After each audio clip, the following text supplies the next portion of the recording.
And now, weighing in out of the blue corner, Josh the Punk Thomson. 100% agree. And on the other mic, he weighs in from the red corner, Big John McCarthy.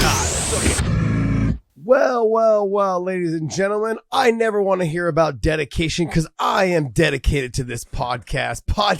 Dave is dedicated to this podcast. But once again, Big John McCarthy was stuck because of the Joe Biden letting him back into this state. Well, actually getting him out of this state. He is stuck on the no-fly list. He got stuck again traveling from California to Tennessee in Dallas, Texas. And so he is stuck overnight there. I'd like to give Big John a hard time because this type of things seem to always happen to him. It's hilarious.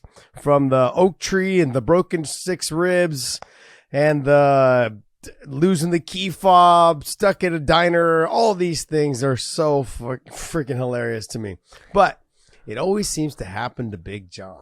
So, look, guys, we've got a lot to cover, so you guys have to bear with me. It's just going to be me and Podcast Dave today. We're going to have some fun. There was plenty of things to talk about. The last time Big John missed the podcast, which was only like a week ago, but the last time he missed the podcast, same type of thing happened. You know, he got stuck and from coming back from Ireland and, he was on the no-fly list, getting back into the country. And so this time around though, he tried to get from state to state and they were like, absolutely not. You have to drive across the state lines. So, but it's been fun, man. We had a great Bellator weekend. Dave, we had fun, man. I mean, I haven't watched back, the show that we did with Bellator. But I mean, I had a ton of people that reached out and said that there were some good moments between John and I on the broadcast, and we had some fun, man. And Amanda, being the great mediator that she is, keeping us separated because I was about to beat up Big John again and tear him apart, you know. And I hope she's giving you guys props because you guys make her job so freaking easy. So I hope she was thanking you guys afterwards. Because it was so much fun, man. Just when you guys were doing the side-by-side stuff, it honestly just felt like weighing in how much fun it was. It just brings so much life to the broadcast as well, man. So what's funny is we were all at the hotel bar afterwards, and she was in there trying to take credit for setting it up. She's like, yeah, God. I did such a great job. And I was like, oh man, she is so fun to work with. She is a great person. And it's hilarious because she's like, I don't know how to say this. Like, she's you guys think that John and I are back and forth with Dave and Dave's back and forth with us, but she doesn't skip a beat. She'll throw in those little snide comments and she fits right in with us, man. It's hilarious.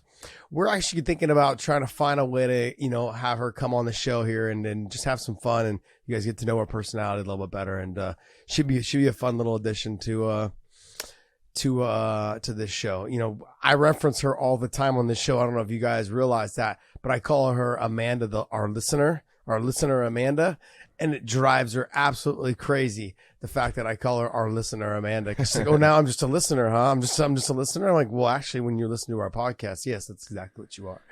It's great.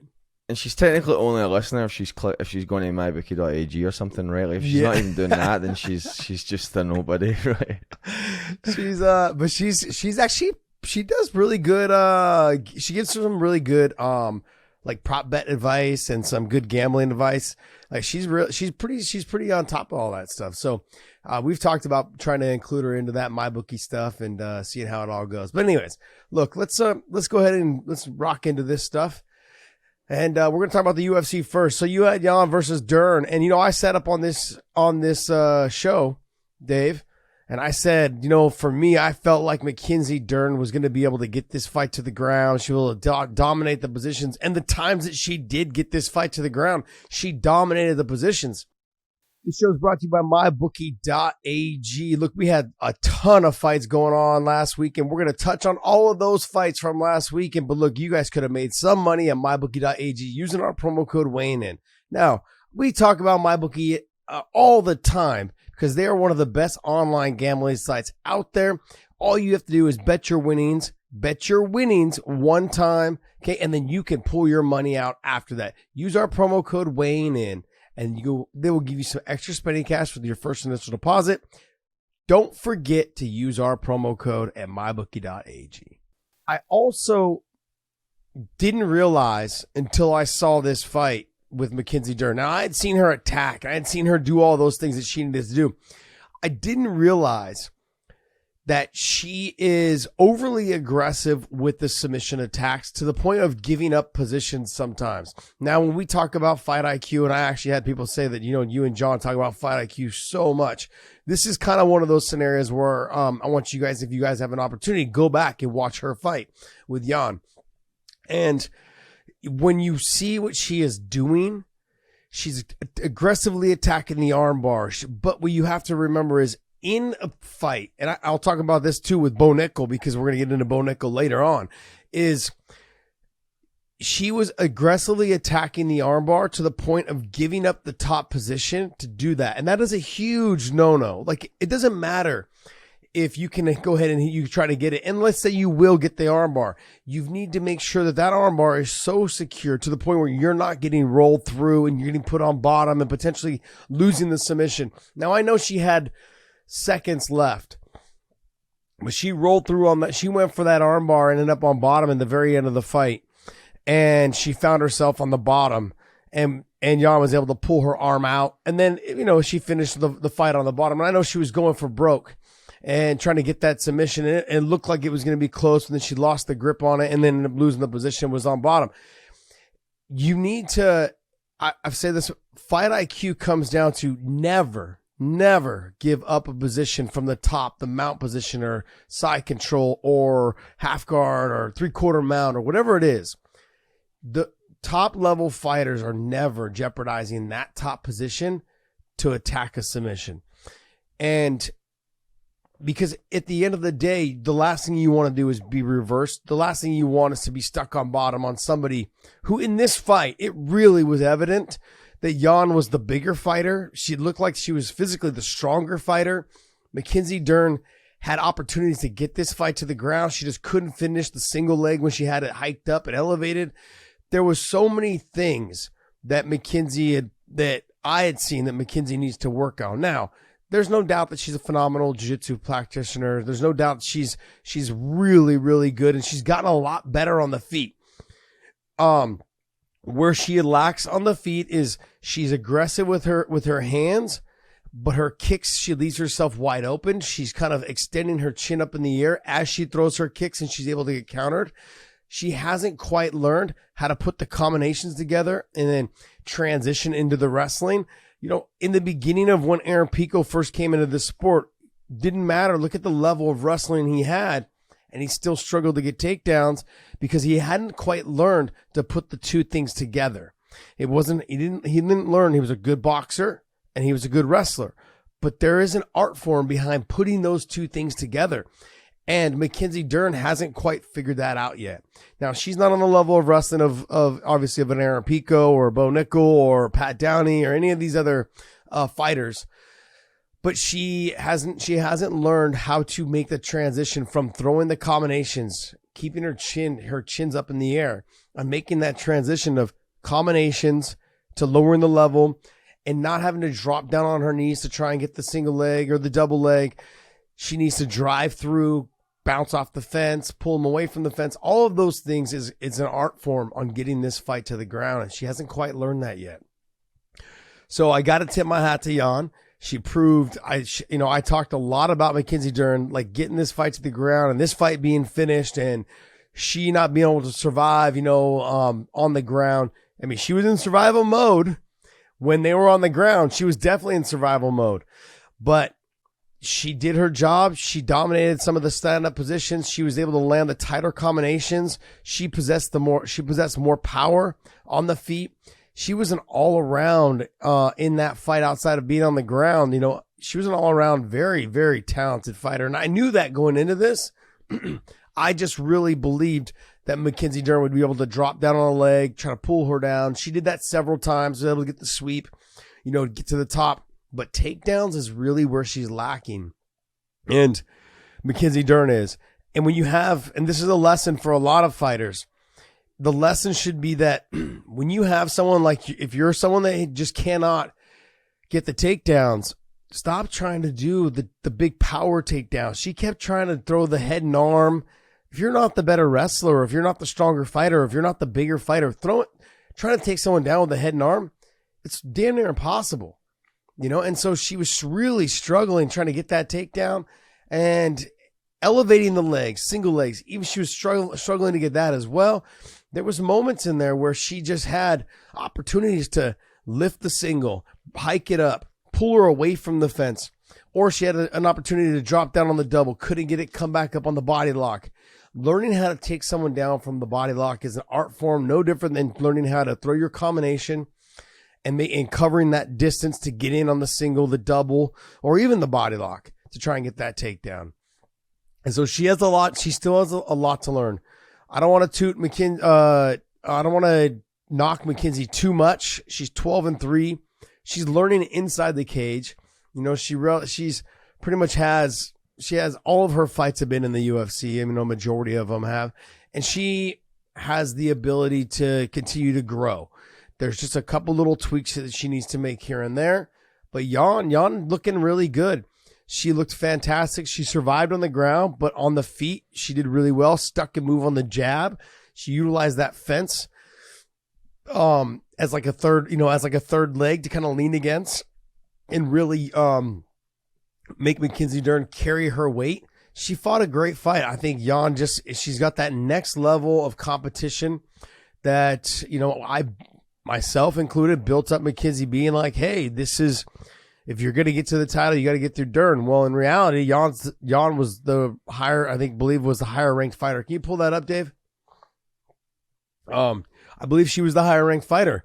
But Jan looked fantastic. She looked clean on the feet. The side kick to the front of the thigh, I think, really had an effect because it really was hard for Dern to judge the distance. Dern was 5, Jan was 6. Okay. But there was so much hype surrounded around Dern, and me being one of them included. And Jan came out and I thought she had a very good performance. Now the 2 rounds where she lost and got put on bottom, a lot of these other fighters that Jan's going to have to fight, they don't really have that same ability to control that top position as well. Maybe Carla Esparza, the current champ, she maybe has that in there. Rose Namajunas being the one on the feet. Weili Zhang working now with Henry Cejudo, who's just a master of putting those combinations together from the striking to the wrestling takedowns.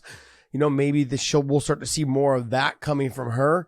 And Marina Rodriguez, who's probably going to be next in line for a title shot, I believe, is the one fighting, I think, for the next title shot. That's another one. Who? And Weili Zhang's fighting Carla. Oh, Weili Zhang is next? Okay, sorry. Forgot about that. That's booked, yeah. Oh, that's already booked. Okay, but then, yeah, Marina being that next one, probably I would imagine after that because of Rose and not having such a great fight with Carla and so forth and stuff. So I think they'll probably try to see what happens after Weili and Carla. But Marina being the one up right there in the mix, and then Jan probably going to leapfrog Mackenzie Dern now. So there's some good action in that weight class. I really that's at 115, right? I really am looking forward. I really wish Bellator would start a 115 category. I really do. And and that's another thing we're going to talk about is the female weight classes. Yeah, no, I don't understand, but no, there's plenty out there, I think, to sign. I think there'll be some females out there that can sign at the 115 pound weight class. But yeah, that's the overall great fight. I thought there was some good action scenes in the action parts throughout that fight. And I think they both delivered. Very good fight. Randy Brown versus Trinaldo. Randy Brown, he looked good. He stayed long. He stayed composed. He had a very good fight in terms of his game plan, stuck and move, kept that push kick coming up the middle. Even though it was landing on the body, sometimes went to the face. He was setting up with the jab, and then I believe it was on the first round, he sat Trinaldo to his ass with the straight right. So he was hiding that. He was hiding that push kick up the middle behind the jab, and then he switched it up and threw the straight right down the pipe. Beautifully done. Sat Trinaldo to his ass. He kind of pretty much dominated that fight, Randy Brown did. Some good action, some good stuff in there. Trinaldo, man, the guy that never ages, but he still went out there and put on a good fight. Good job by him, Randy Brown. Good performance. That right there kind of set the stage for what would be next to come, for Randy Brown. He's going to have to up his level of competition. Trinaldo was it was a raising competition, and now look for him to try to get into those next level of guys. So good luck congratulations to Randy Brown. Good stuff. And Barcelos, he looked phenomenal. There was not one moment in this fight where Trevin Jones looked like he was in the fight. Trevin Jones just was, and let me adjust how I'm entering this, because Trevin Jones is one of those fighters that has all the ability. He has he's so talented, but it seemed like in this moment, in this fight, that Barcelos just had thrown him off early in the fight, and then Trevin Jones just could not get back on track. It seemed like he was doubting himself, whether it was the speed, the aggressiveness of Barcelos. Barcelos just looked dominant in every aspect of this fight. And when John and I talk about this, about fighters, when they show up, sometimes they have it, sometimes they don't. Trevin Jones just didn't have it that night. He just didn't. It felt like he didn't feel like fighting. It felt like he didn't feel like throwing. There was something that Barcelos did throughout in the beginning of that fight that really just had Jones just second guessing whether he wanted to throw, whether he wanted to wrestle, whether he wanted to kick. It was a mixture of all he had to do was pull the trigger, get off first, and have success, but he just didn't do it. And when you're not throwing combinations, when you're not throwing punches, when you're not striking, you can't win a fight that way. It's very rare that you can win a fight that way. And he wasn't able to get takedowns. He was getting out grappled, and he was getting out struck, and the pressure was there. Barcelos looked fantastic throughout that fight, and had a very, very dominant performance. Sadiq Youssef versus what's his name, Shanis. Look, Youssef, it made short work of him, got him in and out of there. What was it, like 30 seconds, I think? Jumped on that guillotine. People were underestimating. I think they're looking past Youssef like as if he's only a striker. And I said this before when we talked in the midweek show, that he's good. He's good all the way around. People know him for his striking because he's so fast. He's got clean striking. He's got clean stand up.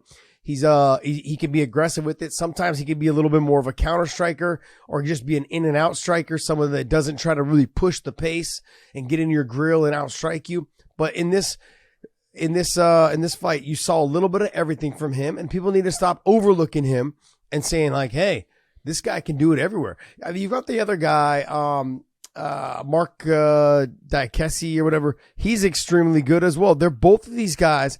They remind me of each other because they're so good on the feet. They have a little bit of mixture in that they're fast.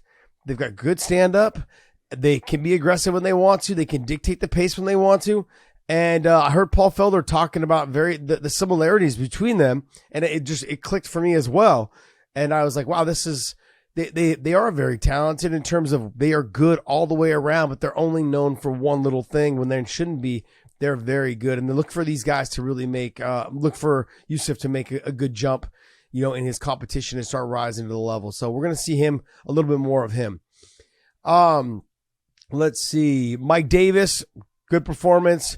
He was kind of running away with it a little bit, sort of getting a little tired, you could tell. And I was hearing that he was dry heaving in between the second and third round.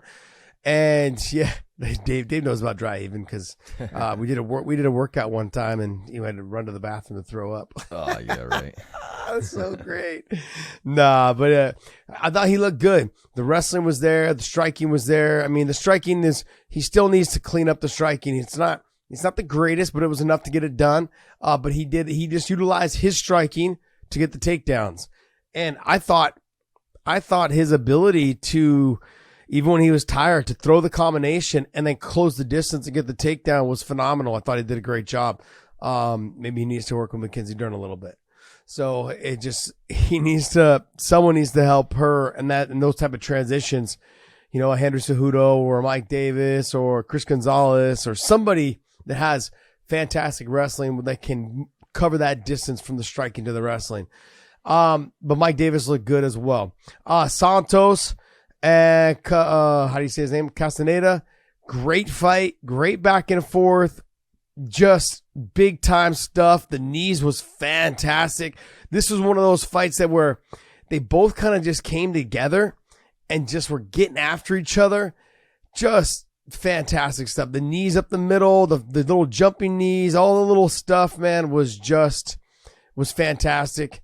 And I can't say enough. Look, when fighters take damage, then start to come back, whether and they start to make a run to get back on there, and then they take more damage and they still survive and stay in there.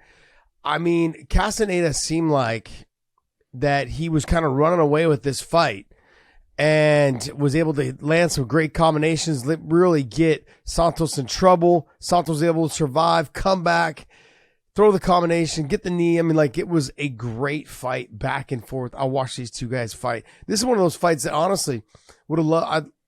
I could potentially see the UFC being going like, hey, you know what?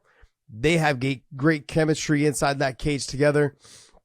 And this is a fight that we can see happening multiple times and banking on that. It's like having one of those fights that when you need something like an action-packed fight on a card that's not stacked, they may throw that one in their back pocket. You may see that one again here. It maybe as soon as like another year, maybe year and a half. They'll be like, okay, look, let's maybe put that one on this card, knowing this card's not stacked. So look for that maybe later on down the road because that was a great fight. I'm going to skip over Oleinik and Latifi. Not a great fight. Two big guys that just didn't have a lot of action.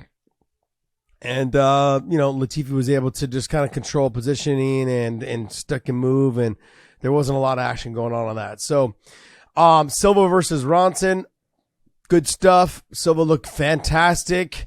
He had Ronson's number the whole time. Knees, punches, kick. He was dominating. He was doing a great job in this fight. I thought it was overall a good fight. Now, I want to say this, though. On the Brendan Allen fight and, how do you say that, Joku, for some reason, I don't know what happened with my app, but that fight, I couldn't watch it. So it just said couldn't watch the video, and then I was able to watch all the other fights, but I just couldn't watch the video. I don't know why. I don't know what's going on with that fight. I'm going to try to look it up and maybe cover it on our midweek show, tomorrow or Wednesday. But for some reason, even now when I go onto my ESPN app, that fight's not available for me. I don't know what it is. I can still watch all the other fights, but I missed that fight, obviously, because we were doing rehearsals for Bellator, so I had to go back and watch it later. So I watched all these fights late yesterday when I got home from Bellator.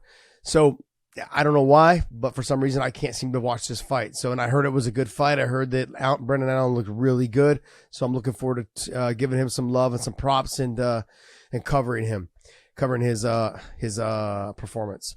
So other than that, though, good stuff. I'm going to go ahead and wrap up on the UFC talk. And Dave, what do you want to talk about next? You want to talk Bellator next, or you want to talk one? Let's roll on to Bellator as the next biggest card of the weekend, and then we'll give some one, because I think there's like a handful of fights on one, right? So we'll kind of get to that in the later part of the show. Okay, that sounds good. All right, so Bellator, you had Patricio Pitbull and Adam Boric. I don't know if you guys watched the broadcast, but John and I brought a little flavor from the Weighing In podcast right onto the live screen, and we had some fun. I had a lot of people reaching out to us going, "Hey, man, you guys were hilarious. You guys were funny. We like to dig and take some digs at each other, but in all respect, obviously, John and I are really good friends, and it's been one of those fights that we both kind of differed on. I believed that Patricio was going to find a way to get around the speed of Adam Boric, to get around the reach and the length of Adam Boric. And I'm a big Adam Boric fan, man. I've loved watching him fight since he first broke onto the scene. Even when we had the Featherweight World Grand Prix, I considered him my dark horse to win the whole thing. And then he made a mistake, and Darren Caldwell caught him in a submission I believe it was like in the first round of the Grand Prix. And Patricio made his way all the way through that tournament until he met up with AJ McKee in the finals. Now, in this fight, it really came down to, and once again, talking about fight IQ, it really came down to fight IQ. This was one of those fights where the Trevin Jones fight as well with Who did Trevin Jones fight? I just talked about it. Sorry, CTE for you guys. It was. Can you look up the UFC? It was Casta. Yeah. Gosh, what was his name? Here you go. John Castaneda. Castaneda. Oh wait, you said No, Trevin Jones. You said No, Trevin Jones. Trevin Jones. Up. He's up at the top more. Yeah, there you go. He fought Raoni Barcelos. Barcelos, there you go. Barcelos. So Barcelos made Trevin Jones, gave Trevin Jones some fits, and Trevin Jones couldn't figure him out. And that's exactly what happened here in the main event for the Bellator card with Patricio and Adam. Adam was having a hard time judging the not just the speed, but the accuracy and the power of Patricio. Adam Boric is known for being a stand-up fighter, good takedown defense, all of those things. And when it really came down to the fight and how that Patricio and how Adam Boric was going to get in on Patricio and land his shots, use that reach and that range to keep him at bay, Patricio just waited. He waited into the shadows and just said, "Hey, come to me. And when you come to me, I'm going to make you pay." And it seemed like every time Adam Boric came out and tried to make him pay, Patricio just touched him with something, and he felt the power, and it made Adam Boric throughout the whole fight be hesitant to throw or overcommit on something or commit to his striking. And it's just really hard to win, a title fight against someone who has got such a high fight IQ. I mean, people, even on Twitter, people were talking about, man, Patricio, it wasn't the most exciting fight. Yeah, maybe it wasn't the most exciting fight. And I'm going to be honest, they both could have probably done a little bit more. But at the end of the day, Patricio fought a very smart fight.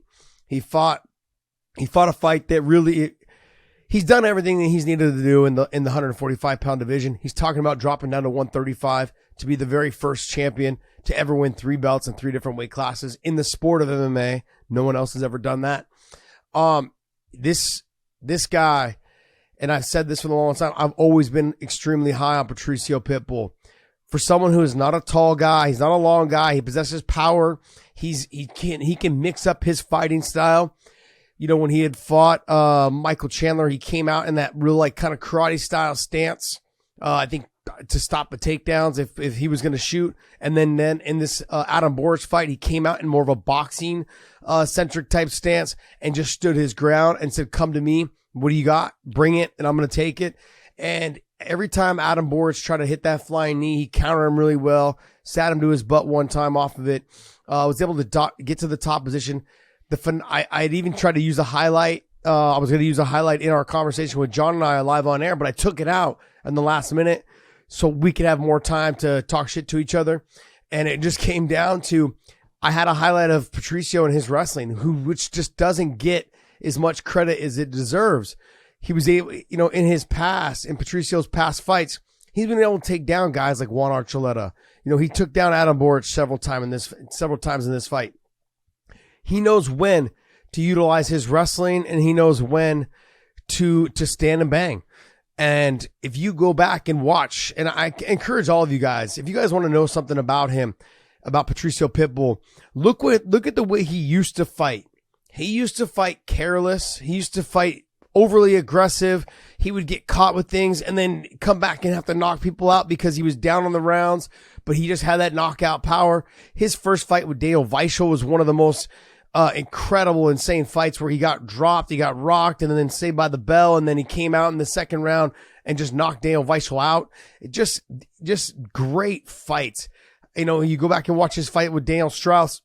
He was getting pieced up for 4 rounds, ends up getting the submission, getting the takedown, getting the submission against Daniel Strauss. I believe it was their first fight. It might have been their second, but I believe it was their first fight. Every fighter he's ever fought, except for Joe Warren, that he's lost to, he's come back and got a win against. He's redeemed himself every single time. And throughout his career, he has made adjustments to go ahead and vindicate himself, to go ahead and say, you know what, that guy, he beat me. He did it with AJ McKee. He's done it before in the past with Daniel Strauss, Pat Curran, guys that were just phenomenal fighters. He's come back and found ways to beat him. He has learned over the years that standing and banging will work, but it's also better to sometimes learn your opponent, make your adjustments, come back and figure out how to beat them. And he's done that every single time. and look for him to continue to make his run. I'd really, really like to see him fight one more time at 145. I'm not really sure. Can you pull up the weight class for me, please? And the rankings to see who might potentially be in there for him to fight at 145. And I'd like to see him go down to 135 and fight the winner of the Bantamweight World Grand Prix that's going on right now. We're in the semifinals. We're about to see who's going to get into the finals. But in this mix-up, AJ McKee's going to probably jump into the lightweight rankings after beating Spike Carlisle. I don't know how, because Spike Carlisle is not ranked, but I think he'll be in that mix somewhere in the lightweight division. But in this position here for the featherweights, it was, I can imagine it was going to be Aaron Pico, but Aaron Pico tore his shoulder, so I'm not sure if they're going to end up having him sit out for a bit. If he's going to have surgery, they're going to do the MRIs, I believe, tomorrow. And then he's already beat Pedro Cavallo. He's already beat him. He's, the Mads Burnell, Pedro just beat Mads, so that fight's probably out. I could potentially see a fight with Jeremy Kennedy. Jeremy Kennedy looked really good up until the moment that Aaron Pico tore his shoulder. But all those things aside, Jeremy Kennedy was doing what he had to do against Aaron Pico. And there's a lot of buzz around Aaron Pico right now. You got Justin Gonzalez who's in there as well. So you've got Justin Gonzalez, Aaron Pico, or not Aaron Pico, but Jeremy Kennedy. Those two guys right now, they deserve to be up there in the mix. And so they're going to make some big jumps with their wins coming up. Justin Gonzalez fighting the end of this month. So if he gets a win, look for him to really kind of rise up into in those rankings. And you've got Jeremy Kennedy, who will probably be ranked at number 3 or number 4, somewhere in there. So that to me, if you're going to have Patricio fight again, I'm looking forward to seeing him maybe fight someone like a Jeremy Kennedy. That might be a good fight. That's going to wrap up my talk on the main event. But let's see who talked about the co-main event, which was the stud, the hometown guy, AJ McKee fighting Spike Carlisle. This fight was insane. Did you watch this fight, Dave? Yeah, I did. This fight was insane. We kind of knew that Spike Carlisle was going to be aggressive like this. We had talked to him during the fighter meetings through earlier in the week, and I said on the broadcast, I go, he's after his last performance when he fought Dan Moret, he was losing that fight from beginning to end. He was losing that fight, and at the very end, he was able to get Dan Moret's back. Dan Moret made a mistake from exhaustion. He got to his back and was able to get the submission. Spike Carlisle is a tough guy. He's talented. He's got good submissions. He's extremely strong. He's got that redheaded ninja strength that everyone talks about. And I've wrestled a lot of redheads in my wrestling career when I was younger, and they've got that strength. I don't want to use the terminology, but they've got that strength that's just not normal. So it's not a normal strength. And so it's so funny. So I'll let Spike Carlisle tell you guys how redheads are known for being that type of strength. His walkout was fantastic. His Hulkamania type walkout was hilarious. It was fun. It was energetic, man. It got the crowd going. And it was right before you're fighting the guy that's from Long Beach and AJ McKee. And so he came out and did everything that Spike was supposed to do, man. He was supposed to continue to be in that fight to the bitter end, and he was. I was really impressed with his ability to not just take damage, but his ability to really reverse positions, to fight out of positions, to really put pressure on AJ, to make AJ be aware of this is what you're going to get in the lightweight division. And AJ answered everything. And look, and I think I've seen AJ get tired, and I've talked about AJ's fatigue and but how much of that was due to the weight cut to get to 145? AJ's a tall guy. He's 5'11", almost 6 foot. He's a tall guy. He held the muscle really well. If you look at his weigh-in pictures and you look at the way he looked when he walked in the cage, he looked phenomenal. He can carry that muscle just fine. I want to kind of maybe correlate him a little bit to Conor McGregor. When Conor went from 45 to 55, I thought he looked good. Conor carried the weight well. Speed was there. The ability was there. I think you're seeing a little bit of that with AJ McKee. The body frame allows that to happen. Now, I'm only talking about the body frame between the two in terms of relating them That's it. I'm not talking about their fighting styles. I'm not talking about their abilities. I'm not talking about any of that stuff. AJ McKee, to me, has all the tools to become the lightweight champ. Now, it's going to be, for me, I feel like it's a lot tougher of a road than him going back down to 45. Because the guys that Patricio has been known to have problems with are the guys that are extremely fast and long. And he had problems with AJ in their first fight with the speed. I think it really caught him off guard how fast AJ McKee is. And I just don't think AJ is going to want to go back down to 45 after feeling how good he felt. After I talked to him afterwards, he felt really good at 55. He felt like he still had tons of energy to do 4 or 5 rounds. And so I think in this fight, he let Spike Carlyle lead the dance in that first minute and a half of the fight. And I got nervous because I didn't know if AJ McKee was going to start to slow down as the fight went on, because I knew that Spike Carlyle was not going to slow down as this fight went on. But I thought AJ answered the bell. He answered all the questions that I had about him.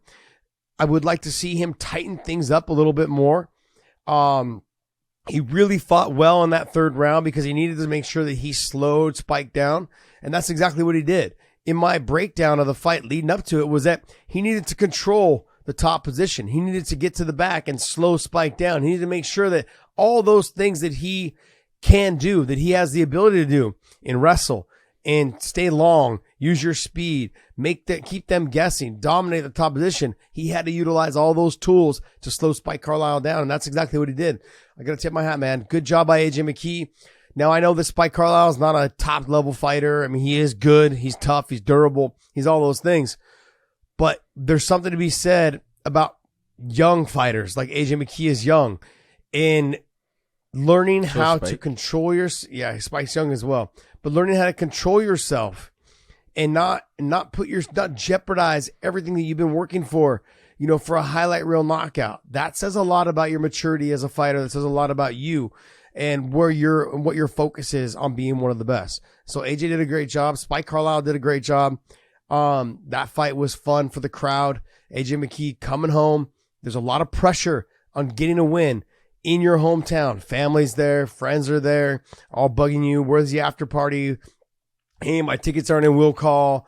Like, all that shit gets to you, and just got to put your phone away, step away from all that. Give your phone, to someone you trust that don't scroll through it and swipe left and right through your pictures. Give your phone to somebody else that will hold your phone until after the fight, and I feel like he came out and had a great performance. It was a fun fight from beginning to end, from walkouts all the way down. So good stuff, man. Jeremy Kennedy and Aaron Pico, unfortunate, injury by Aaron Pico, shoulder popped out. There was believed to be, in the broadcast, and I got a lot of flack for this, guys, and I'm going to talk about this more when John gets on here, is that they were talking about a broken clavicle. Well, apparently it's not broken. We got an update by Aaron Pico. It's not broken. So what his coach was trying to do was put it back in, wasn't able to put it back in. Bottom line is, if the fighter can still fight, and now that I'm going to go back because I said this on air, I went back. If the fighter is willing to still fight with just a dislocated shoulder and not a broken clavicle or a broken collarbone or, whatever it is, if it's not broken, then allowing them to fight should have been allowed. Because if someone's finger is dislocated and you can continue to pop it back in, John's said this on this podcast, if you can pop it back in yourself or continue to try to get it popped back in, or you can fight with it just with it dislocated, you need to allow that fighter to fight. And if they start taking shots, unnecessary damage, then you stop the fight. And I'm going to continue to say this. I'm going to say it over and over and over again. You need to allow these fighters, if it's not life altering, if it's not like, if the shoulder's popped out, the cartilage is damaged, the shoulder's damaged, like that, you're going to pop it back in eventually, and then they're going to have the surgery, probably has a slap tear somewhere in the labrum, something like that. Then that's not doing damage to his brain. That's not doing damage, there's going to be some more damage there, but it's something that they can fix surgically. Same thing with the finger, same thing with, an ankle, whatever it is. If you can get it done, you can get it done. So I believe that in this scenario, they should have let him come out. He never asked for a timeout. He never asked, he never winced in pain. He never submitted by verbally submission, by complaining about it. I mean, for Christ's sake, in the corner, his fucking corner was pulling on it, yanking on it, almost yanking him out of the damn seat. And he wasn't wincing. He wasn't flinching. He wasn't doing any of those things. He was trying to get his shoulder back in place. And so I feel like in this scenario, they should have let him continue to fight. And if he would have started to take damage, then they would have stopped the fight. Okay, look, we're going to give you, if I see you wince, if I see you yell out, or if you yell out in pain, or if you take 2 to 3 big shots, or if you take a shot, I'm going to stop this fight sooner. And I would have given him that alternative to do that. But all of that aside, I've got to give Jeremy Kennedy his due, man. I ran into him at the hotel afterwards. And I just told him, I said, hey, man, Aaron Pico is my boy, man. Aaron Pico, I've known for a long time, for almost probably about 10 years now. I've known him since he was young, obviously a young kid. He is a fantastic person, but you know what? You had a great fight.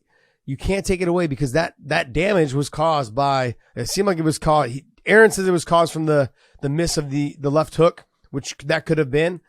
But the takedown came right after that. And Jeremy Kennedy did a great job of implementing his game plan, getting in deep on the takedown, got the takedown. You got to think, you're taking down Aaron Pico, one of the best wrestlers, I think, in the sport. One of the best. And Jeremy Kennedy did everything he needed to get done. You got to tip your hat to him. I've got to give him his due. Great job, young man. Looking forward to seeing you fight again. Looking forward to maybe even getting a title shot off of that. Because there was a lot of buzz that Aaron Pico was going to be next in line and had he won and had he beat you. And what you did is, when I look at those rankings, there's AJ McKee, who may be at 55 now. They may push him out of the featherweight division. And then now you've got other fighters that are there in Pedro, and you'll probably be in that mix. But there's fighters there that he's already fought, that Patricio's already fought. So why not give them somebody like a Jeremy Kennedy? If Patricio is going to stay at 145 for one more fight, that would be a fight I'd like to see. And Jeremy finds a way to win, man. Jeremy he continues to come through. His wrestling, when he had told me in the fighter meetings that he was like, yeah, he's like, I'm going to get a takedown on him. And I was like, in my mind, in my mind, I'm like, I don't know, man. This is going to be a tough task, but big time win for the JBC. I don't know what B means. Hey, Josh. Yes.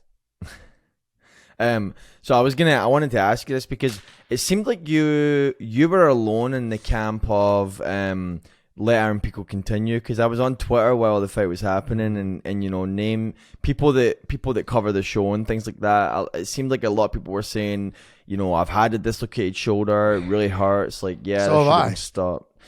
And that's why I'm asking you. Do you stand by that position of like, absolutely?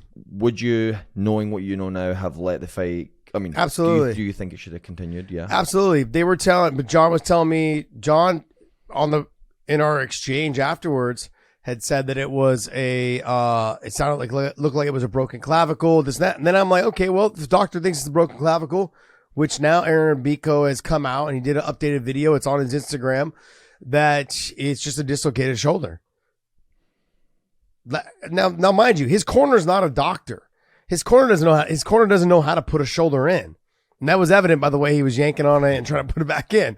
But that's not how you put a shoulder back in. You pull it out a little bit as much as you can and you give it a twist, and sometimes it'll slide back in and sometimes it won't. And you've got to twist it towards or back, to try to get it to pop itself back in. You can try to elevate it, and sometimes it'll do that as well. And sometimes you can do the whole lethal weapon type thing and bang it against the wall. Okay. Some people will try and do that as well. But ultimately, in a dislocated shoulder scenario, I'm going to go with allowing him to fight. I've dislocated my shoulder and it does hurt. But at no point did Aaron Pico he didn't want to be favored. He didn't want to be given special treatment because his shoulder was popped out. He just wanted to fight. And I feel like you need to allow him to fight. Look, we've seen fighters with dislocated fingers. What is the difference between a dislocated finger and a dislocated shoulder? Because the bigger part? I mean, give the guy an opportunity to fight. If I'm the doctor, if I'm the ref, look, I'm going to allow you to fight. It's a dislocated shoulder. I'm going to allow you to fight. But if you take any unnecessary damage whatsoever, I'm stopping this thing. You have moments. And I say the same thing about cuts. If you have a cut that is like, it's bad, the doctor wants to stop it, say, look, give me a minute. Give me 1 minute of this fight to go out there and try to get rid of this guy. If I can't get rid of him, then stop the fight. But if I'm winning this fight in 1 minute, then let me keep going. And if it starts to get too bad, or if it starts to get too bloody, whatever it is, then go ahead and stop the fight. But ultimately, you've got to give these fighters an opportunity. There's a lot at stake. And I think Aaron Pico was slated to be next in line for a title shot. This is a minor setback. This is not something that's going to kick him out of the rankings. He won't be all the way down there ranked at number 7. They're not going to do that to him. And be honest, given the circumstances, they're going to probably drop him. They'll probably just drop him 1. I think they'll keep him ranked ahead of Pedro Cavallo. I think they're going to keep him ranked ahead of Mads Burnell. They'll keep him ranked ahead of Daniel Weichel. But they're going to bump Jeremy Kennedy up, probably up to number 3. He'll be below Adam Boric, and AJ McKee will either stay there for a little bit longer, or they'll bounce him out, and then everyone will slide up 1. But whatever it is, I still stand my yes. No, why was he fighting so far backwards then if it was a title contender fight? Because everyone was already matched up. So like Pedro had just fought last weekend. Adam Boric was fighting for the title. AJ McKee was already fighting Spike Carlisle. Who was he going to fight? Yeah.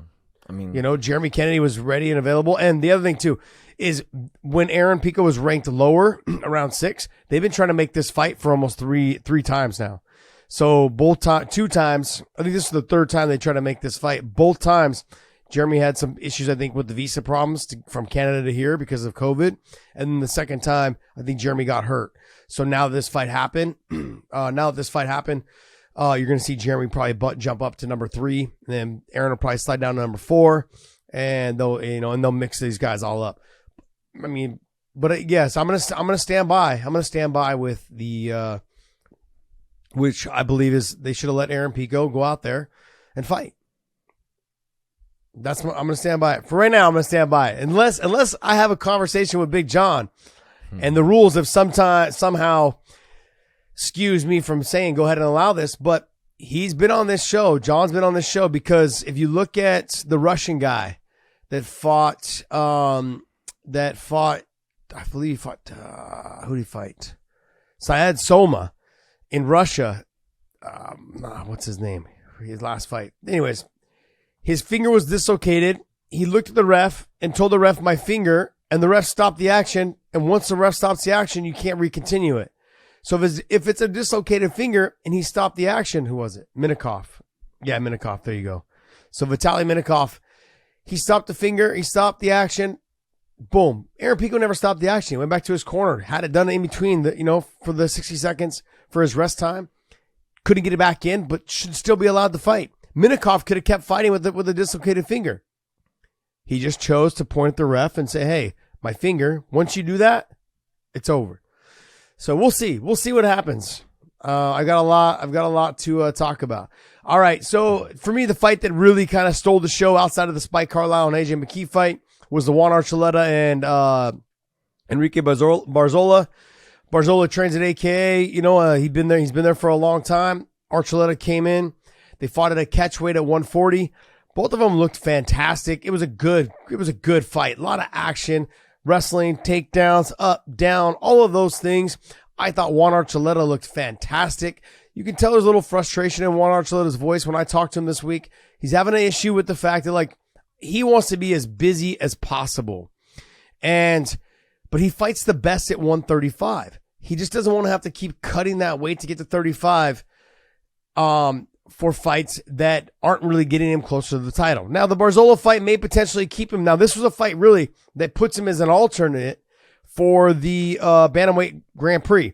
These two guys, they will end up being the alternates for the Bantamweight World Grand Prix, and I'm looking forward to seeing if something does happen. Say Patchy Mix gets hurt, or Magomed Magomedov gets hurt, or Rafian Stotts gets hurt, whatever. If someone gets hurt, we now have a chance to see Juan Archuleta step back in there, the former champion, and get into the mix and have and be mixed up in there. I'd like to see him in Rafael Stotts. I'd like to see a repeat of the Rafael Stotts fight, because he was beating Rafael Stotts in that first round. Stotts caught him with the head kick. Wobbled him, was able to finish it up. But that fight was going Juan Archuleta's way. So that mixes it up. Now you put Stotts and Sabatello together, or not Stotts, but Archuleta and Sabatello together. That's another fight that I'd like to see. Or you mix him in there with Magomedov, good wrestler, good striking, just dangerous everywhere. Or Patchy Mix, which they've already fought.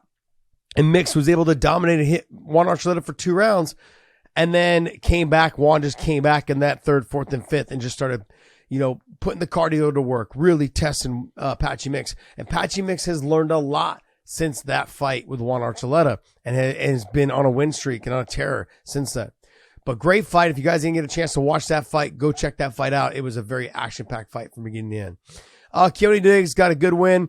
Just utilize some wrestling, utilize his stand-up, stuck and move, good boxer. Islam Mamedov did exactly what he always does. Came out, dominated the wrestling, dominated the top position. Great stuff. JJ Wilson shouldn't have won by a split decision. He should have won this fight from beginning to end. I gave Tokov 1 round, but it should have never been a split. Should have been 29-28 all the way for JJ Wilson. And scroll on down. Can't see. I don't want to butcher this guy's name, but Khalid, he ended up getting a nice win. Got the mount position TKO from strikes. But the girl that I wanted you guys, the female that I wanted you guys all to pay attention to, Samika Naba, she is a dog. She is, and not in an ugly way. She's extremely beautiful, but she has dogs in her hands. She will throw. She is a scrapper. She comes out. She's got great technique, but she comes out and she will throw and exchange with you at any moment, at any time. She had a great fight. Good job. Tough fight back and forth, but an overall dominant performance, I thought, by her, utilizing the kicks and utilizing her hands, mixing in a little bit of wrestling here and there. Great job by her. Lance Gibson Jr., he looked fantastic. He got taken down, which actually kind of surprised me that he got taken down. But then what also surprised me is he had a very strong, aggressive transition to the triangle that I wasn't expecting. I know that he's good on the ground. He's got good kimuras. He's a physically strong human being. And you can see by the way when he gets on top, how he dominates top positions. But from his back, he slid that triangle, and it wasn't like he attacked it fast. He controlled the positioning and the posture with his legs so well. I was like, holy shit. And it got, when you can tell, as soon as he put it on, the strength in his legs sucked Clark in, and Clark wasn't going anywhere. Great job by him.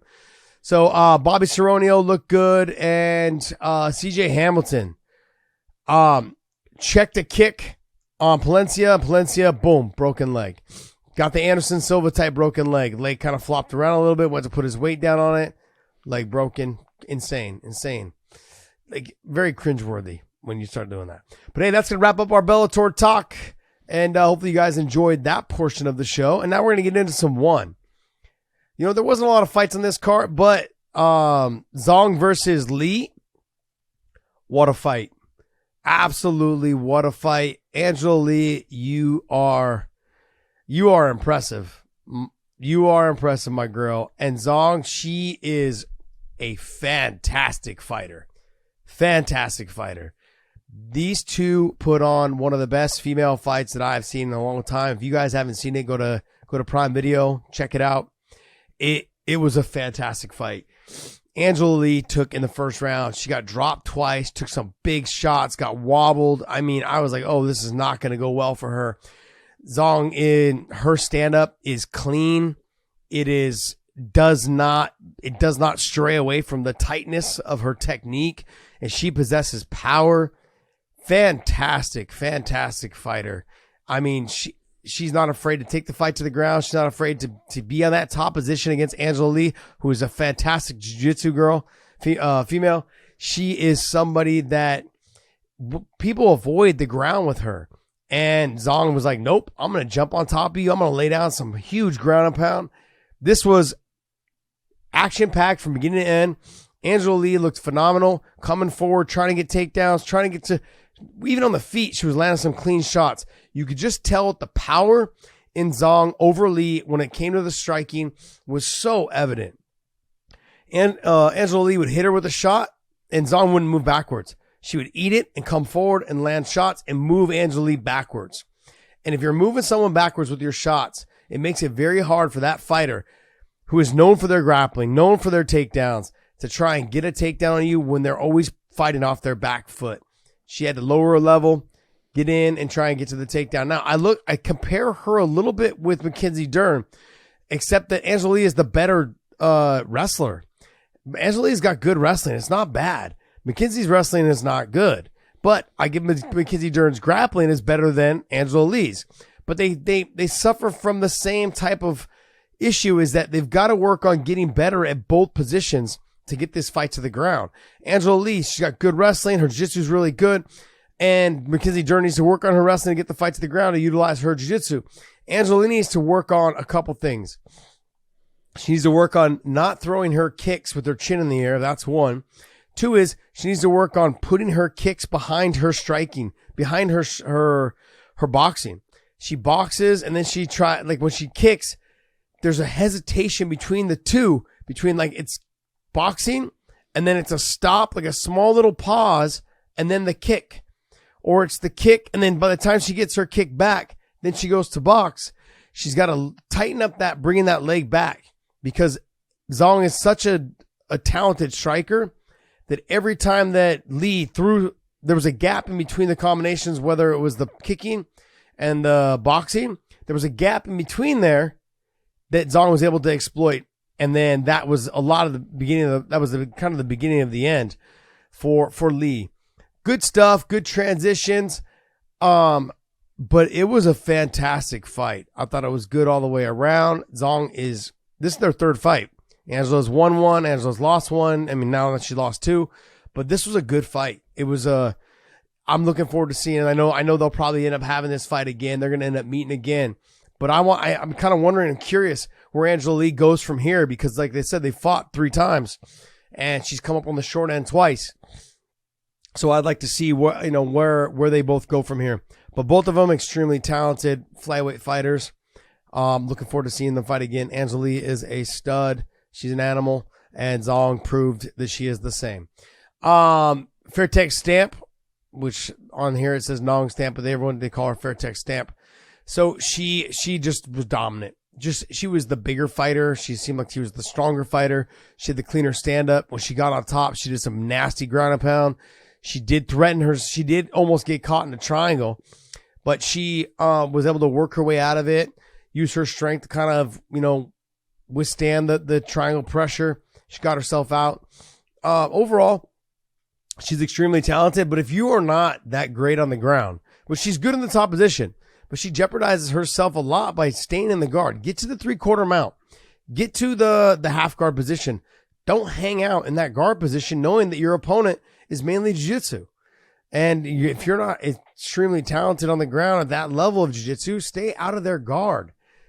All of their attacks come from the guard. Stay out of the guard. Hit to Randy Couture made a living from the 3/4 mount, and he made a living from the half guard position. He made his living from there because he knew there was less submission threats from there. So he didn't have to worry about it. So he would just do work from there, do nasty ground and pound from there. He would posture, hit up some big striking. That's where Randy Couture made his living. And that's where I think if Fairtex Stamp is going to be going to the ground more often, which she should, I think she should, because that's how you become a very well-rounded fighter. She needs to learn the positions that the submissions are not as much of a threat. That 3/4 mount, that half guard, that side control, all of those things, she needs to make sure she tries to maintain those positions. I don't want to butcher this guy's name, but his name is, can you make it bigger, Dave? Because I can't even see it. My eyes are so bad, dude. I need to get some glasses. Yes, Fremenov. He looked good. Great kickboxing. Big time knees. Dropped him. Jumped on. Big knees to the head. Just good combinations. Good. Just overall fight IQ. Very impressive. Dominated the positions. All of that stuff. For some reason, on this thing, I didn't see the Takahashi fight and the Halil Amir fight. They weren't on my Amazon Prime Video, so unless I missed it, But I went back and watched the whole show again yesterday and last night just to make sure. But the very first fight for me was the Fremenov fight on the Amazon Prime Video. So I saw the top 3 fights, and then I also saw Mikey's fight, the jiu-jitsu match. That was good, very impressive. I'm surprised they don't have it listed on here on the card. This is only for the MMA. But if it's on the Amazon Prime, guys, start showing it on here, because I think a lot of people more people would have tuned in knowing that he was on there. And I thought it was a great grappling match to watch. A lot of anti-grappling from his opponent, but it was good. There was some good stuff.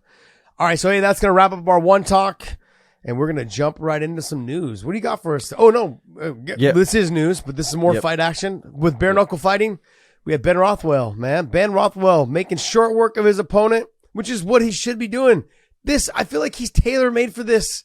I feel like, what were you doing in MMA, man? This is your bread and butter right here. He's got power in his hands. He's a mountain of a man. And I think he's going to have a good career in this. I don't know how long he plans on doing it, but I think he's going to be somebody in this bare knuckle world. I think he's going to be here for a while. So I'm looking forward to seeing Ben Rothwell. Made short work of his opponent. I think it was like 18 seconds total. Great job by him. Congratulations to him. He's a great guy. Like the guy, little soft-spoken. Ben Rothwell for being such a big guy, but great performance. Good job, buddy. All right. So there's a lot of talk about Bo Nickal right now. And so I'm going to try and piece some things together for you and then let you take it away, right? So he actually just got a fight booked for the December UFC 282 card against Jamie Pickett. There has been talk of Bo Nickal and Khamzat, just because Bo Nickal said it's a fight he's interested in. You know, their talk on the wrestling and all that. And then Khamzat did reply to him and basically just said, "Who is that boy?" So Khamzat's like,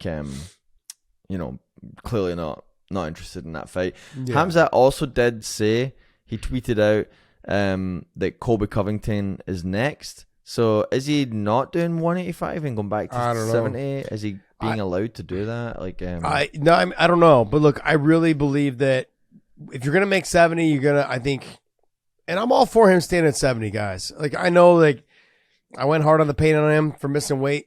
Because if you're going to be in that top group of fighters, in terms of the top 3, top 4, whatever it is, the number one job that you have when you sign that contract is to make weight. And it wasn't like he missed it by a little. Everyone was like, oh, well, he was only 3 pounds off until the doctor told him. You guys don't know that. Oh, because who told you that? Dana White? Khamzat's coaches? Stop believing everything you guys read. That's not true. Like, it's just not like until I see the video footage, 7 pounds. I mean, maybe sure. Let's say he was off by 5, but you don't know. Like, that's the thing. No one knows. Maybe if you're listening to the coaches lie all the time, by the way, it happens. Now, if he can make 70, right, which we've seen him make 70, I want to see him. What do you got for me, Dave? You were gonna say something. You're good. I'm just gonna bring you back. I'm gonna bring you back to the conversation in just a second. Yeah. Once you're done. Yeah. My thing with him is that if he's gonna make 70, and he can make 70, we've seen him make 70. I'm down. I'm down with that. Now, in terms of his conversation with Bo Nickal, it's a couple more pieces here. Okay, go ahead. So Khamzat, give me the full. Give me the full thing, buddy. Give it to me. So there's a few pieces, and I kind of want to just kind of get you to touch on all of it, but also I want to make it comprehensive for you. So Bo Nickal's got a fight scheduled, UFC 2 Jamie Pickett. Khamzat doesn't seem interested in him right now, but Bo Nickal has said that's a fight he would like. DC said that Bo Nickal beats Khamzat, which is in wrestling, which is wild considering the guy's just coming off Dana White's Contender Series. No, DC said Bo Nickal beats Khamzat. He didn't specify wrestling, so if you heard something else, I didn't hear it, but I know Aaron Pico, I know a couple other wrestlers, and Henry Cejudo came out also, I believe. They all came out and said that Bo Nickal destroys Khamzat in wrestling. Now, I didn't hear the DC, yeah. Yeah. Okay, but in fighting, So I've heard that, and then on top of that, I've also heard like Luke Thomas and Brendan Shaw ask the question of like, is this the biggest signing? Maybe even state it actually. Is this the biggest signing in UFC's history as far as prospect goes? From a prospect of like stardom. oh, So there's your full picture. Fight booked. People saying he can beat Hamzat. Hamzat not interested. Biggest prospect in UFC history. What's your thoughts on all of that? okay. So Bo Nickal fighting Hamzat. That's not going to happen. UFC's not going to allow it to happen. Not right now. Now, they may try to fast track him, but I wouldn't be surprised if Bo Nickal doesn't see a top level guy for at least another year and a half, 2 years. I just don't see it. And I'm going to give you guys an example, or I'm going to give you guys a reason why. And I had this conversation with John. And I had this conversation with a lot of people that were at the Bellator like weigh-ins. We were talking about Bo Nickal. We were talking about Aaron Pico. Talking about these, top level wrestlers that come into the sport. If you go back and watch his last fight, sorry. If you go back and watch his last fight, very dominant performance. There's no doubt about it. Beautiful triangle. All of that stuff being said, he went from the top position to the bottom position in that transition of trying to finish the triangle. And I said this earlier, we're not giving up. If you're at the top level of fighting, you are not giving up the top position for submission attempts. Mackenzie Dern put herself on top. Attack the armbar, ends up on bottom. Mackenzie Dern puts herself on top. Attacks the triangle, puts herself on bottom. Like all these things, like this against top level competition, which Dern found out against Jan, is that you don't want to end up losing your top position to chase a submission. Bo Nickal still, like, he's talented. There's no doubt about it. He's a huge signing. Absolutely. Now, in terms of being the biggest signing in history, absolutely not. Absolutely not. I'm sorry, but Paddy Pimblett's a bigger signing than him. Aaron Peak, what's it called? Conor McGregor, bigger signing than him. It's just been proven that they move the needle a lot. I think they're going to, now, I don't know if they'll continue to move the needle, and Bo Nickal may catch them and move the needle as well. But look at what these guys did when they first came in. They're moving the needle. They were moving the needle before they even came in. Bo is doing the same thing. He's on the right track. But I don't see it. I don't see him being a bigger signing than a Conor McGregor, or he may end up being a bigger one than Paddy Pimblett, but not right now. I don't think right now. He may prove me wrong later on down the line. I believe that he has a full package. He's got the wrestling. There's no doubt about that. He obviously possesses power. I want to remind people that he's probably strong as fuck because he's a fucking redhead ninja. Okay, so that's another thing. Seems like he's strong as hell. He's learning the submission. Does this fall into your theory where, Conor and Paddy have whole countries behind them, but in the US you tend not to have that whole kind of like thing of like people backing? Yeah, it does. It does a little bit. It does, but then on top of it as well, I'm also I'm not gonna sidestep, but I'm gonna bring this in. The reason why he's considered to be one of the biggest signings is because he's got a huge community behind him. Maybe not the U.S., maybe not the whole country of the U.S., but he's got a huge wrestling community behind him. And you've seen that already. Guys like DC, guys like Henry Cejudo, guys like Aaron Pico, guys that have come up wrestling, they're going to support their own, man. They are going to ride and die with this dude. Of course they're going to say, this guy's better than Hamzat. This guy can out wrestle Hamzat, which I think he can also. But that's what they're going to do. They're going to continue to back this guy. They like him. They don't care. Even if they didn't like him as a person, they would still back him. That's what wrestlers do, man. It's like that they're going to do that. They're going to stick up for their alumni, man. And that's exactly what they're going to continue to do. Jamie Pickett's going to be a fun fight for him. We're going to see how he handles the speed. We're going to see how he handles someone who can be crafty on the feet. But Jamie Pickett doesn't offer anything on the ground or in the wrestling category that Bo Nickal can't deliver. So I think this fight's going to be, I don't know if it's going to be a quick finish, but I think that Bo Nickal is going to get to the top position and do some work. So I can't say it's going to be a quick finish, but I think we're going to see a lot more than 18 seconds or 54 seconds or whatever it is. We're going to see a lot more than that. But it's just, I think Hamzat needs to make the weight if he's going to stay at 70. UFC is not going to put Bo Nickal and Hamzat together. Absolutely not. And it won't happen probably for a while. And Bo Nickal is going to be at 85 anyways if Hamzat stays at 70. Hamzat, if the only fight that makes sense for him at 170 is Colby Covington. Absolutely. You cannot give him a title shot off the fact that he missed weight by 8.5 pounds. You cannot do that. He has to fight somebody there. Colby Covington makes sense.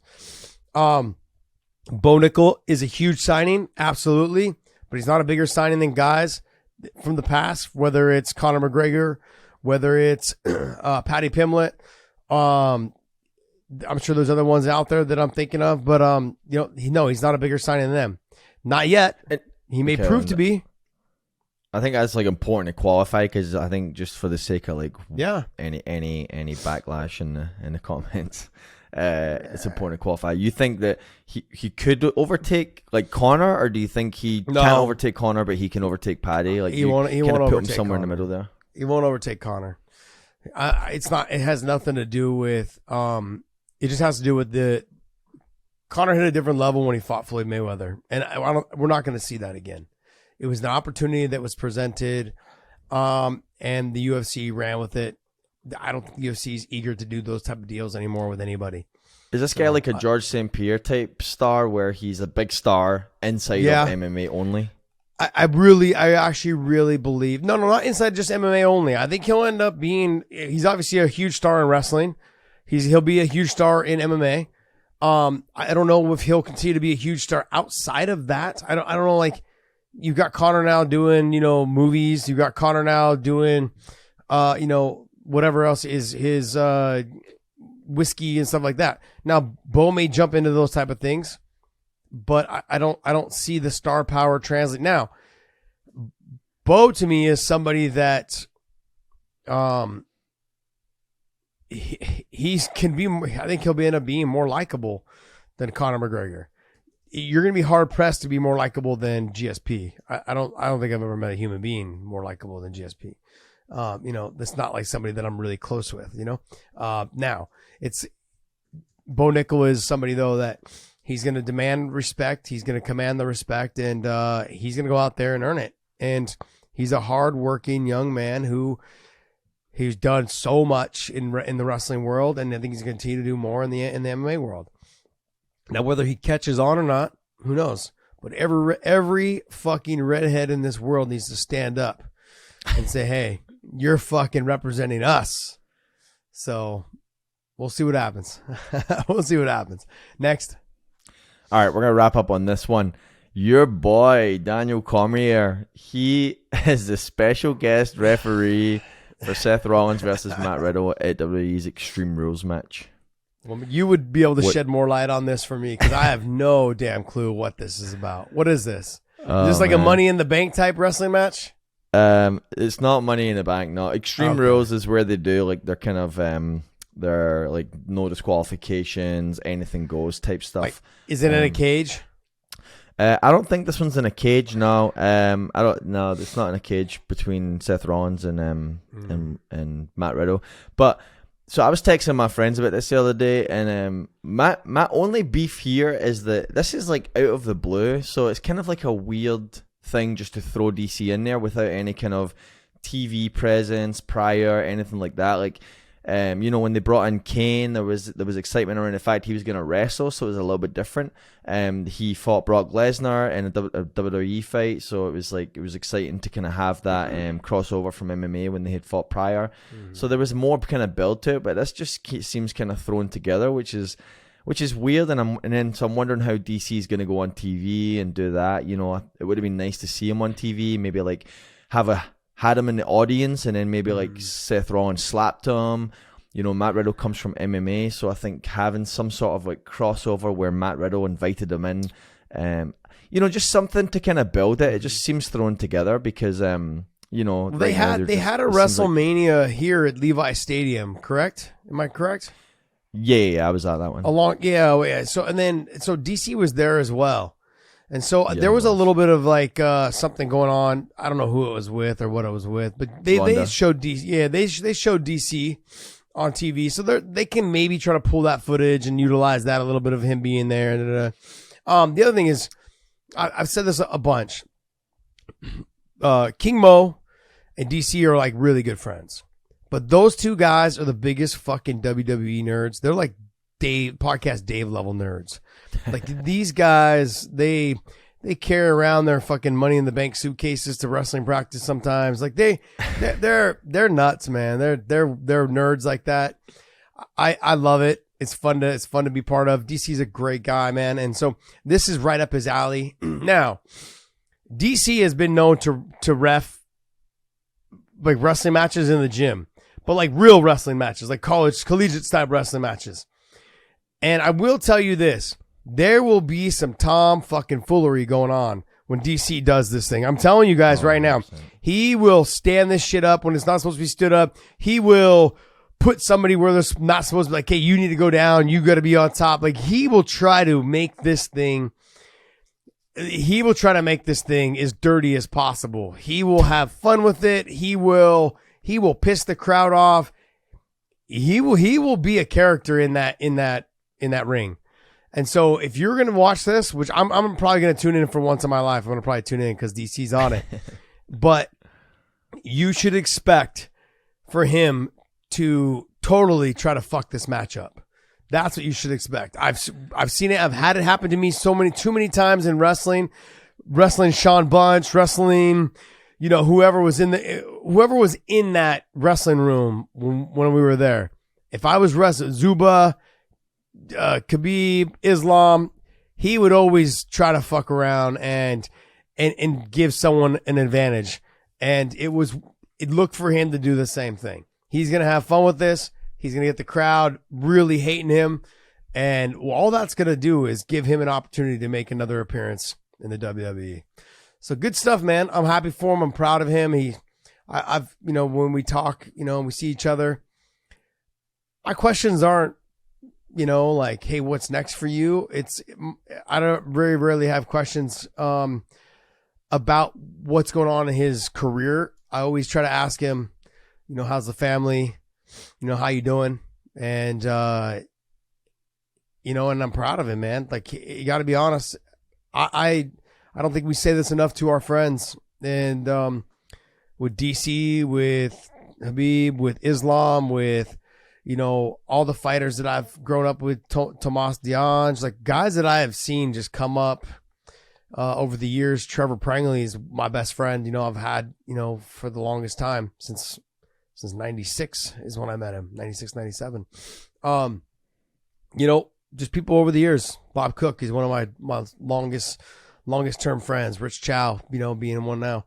It's we don't say it enough, man, because you don't know when it's gonna all disappear. You don't know when it's all gonna to end. But I'm proud of all of them. Proud of this guy right here. He did a great job. You got to think he came in late to MMA and he's had such high level of success, doing what he loves, having fun, and he's made it fun for all the people at home. He's made it fun to listen to with the commentary. He's made it fun to watch his fights, and you just I gotta just make sure you show your buddies your love and appreciation for everything they've done. So congratulations to him. I'm looking forward to watching it, my man. All right, well, hey, that's going to wrap up our talk. No Big John today. He's still on the no-fly list, on the Joe Biden no-fly list. So he will hopefully be back for the midweek show. And I want to thank him so much, man, for having some fun. Big John was fun to see him this week. I hadn't seen him in a long time in person, and missed the big guy. I've seen him, you know, through this podcast, but not actually been able to, you know, give him a hug and shake hands and have breakfast with him and talk shop over coffee in the morning. So looking forward to having him back, and hopefully I held it down for you guys, and you guys enjoyed the show. Podcast Dave did a little bit more talking this time around, which helped me. And make sure you guys go to WayneandPodcast.com. Pick up some of our merch is available. Seen a lot of people posting on Twitter, picking up some of our sweaters and sweatshirts and hoodies. And the cold weather's coming in, man. Fall's coming right around the corner. So pick up a hoodie. Hopefully you guys enjoyed it. We also have coffee mugs up there as well. So check it all out. And thank you so much for tuning in. And as Big John would say, do something good for somebody. Be kind. Be nice. And we will see ya.